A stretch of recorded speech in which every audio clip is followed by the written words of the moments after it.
Alright, I've decided to go ahead and get these projects as far along as I can with the belts and things that I have on hand. And one thing I can do is I can go ahead and make the patterns for both of them. So I have my full tang pattern already made, as you saw in the first video.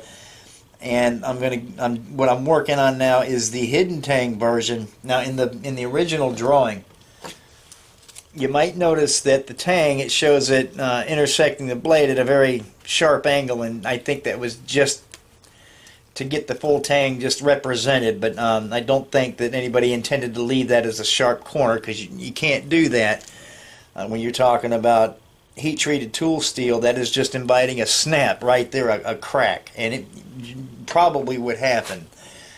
So what we're going to do is I've drawn in here, I've got my hidden tang kind of laid out, and what we're going to do is make a junction with a nice gentle radius right here, something that's going to last through the heat treatment.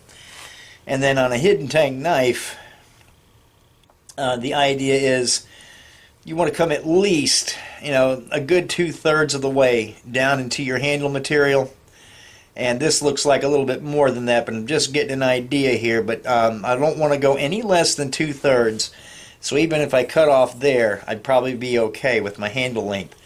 But along the tang, there's going to be a series of 1/8 inch holes drilled, and there's going to be a series of notches filed or ground into the sides of the tang, and that's to allow the epoxy that I use. And I use PC7 epoxy for this, and I use PC7 just about on all my knives. But that's to allow the epoxy to flow through the holes in the handle and get into these notches and hold fast. It's a very strong epoxy, and I feel like that's going to be something strong enough that won't ever come out. So going to do everything I can with the belts I have on hand, and that will include going all the way up to profiling them and getting them ready to grind the bevels. And when I start grinding the bevels, that's when I want nice sharp belts. So anyway, we can get them up to the point where we're going to grind bevels, and so that will be getting our pinholes drilled in this case, and our thong hole. We're going to be putting a thong in this one, a thong hole right about there in that back corner. Put a 1/4 inch piece of brass tubing in there, kind of heavy wall brass tubing for a thong hole pass through. So I've got the hidden tang pattern more or less laid out on here. So we're going to carry this over to the bandsaw, get it made, and I'm kind of going to shape all this by hand. I'll cut it close, but then I'll kind of think about it and just do my shaping with a file and get my pattern down to where I think I'll like it. At that point, I'll transfer it onto some steel. Now I'm out of 1 1/4 inch 3/16. So what I'm going to switch to, and I don't normally do this, but I have a lot of this 3/16 by 1.5 inch 01, and this is oversized, as well as this. This is oversized, and what that means is a few thousandths thicker than what is labeled on here. And that's so when you heat treat and then you polish and descale and come back down to dimension, you end up with a full thickness piece. And that's important because when I do my guards, I'll cut off my individual rough pieces and I put them over in the milling machine, and I have a slitting saw, and in this case it'll be a 3/16 slitting saw. Then I'm going to cut a slot down the center. I'll locate center on these, and I'll leave a little bit attached, and that's just to keep my pieces in line while I work with them, and all the way up to the point where I drill my pins. That way they're not going to be candid to each other. They're going to be parallel with each other, and that's just an easy way to do that.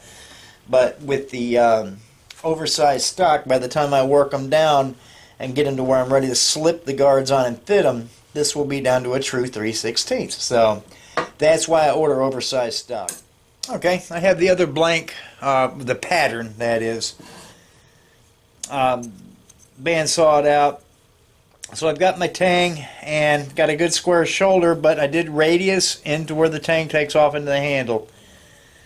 And I'll tell you what, Monday on my way home, I know who's going to stop and get some new sharp bandsaw blades too. you get so into your projects that you forget to resupply on the stuff that matters most, which is your tool. So we'll be getting that, and we'll have the new belts very soon, and we can really get into this project in earnest. But yeah, there we go.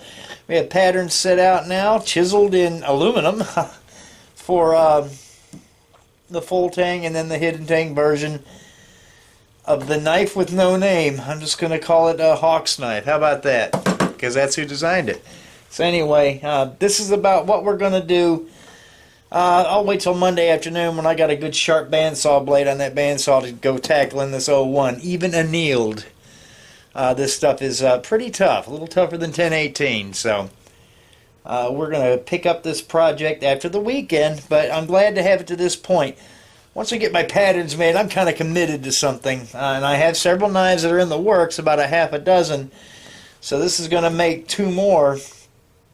But yeah, I kind of get at knife making with a fever, and just boom, boom, boom, start cranking them out, and I feel another stretch of that coming. So, looking forward to it.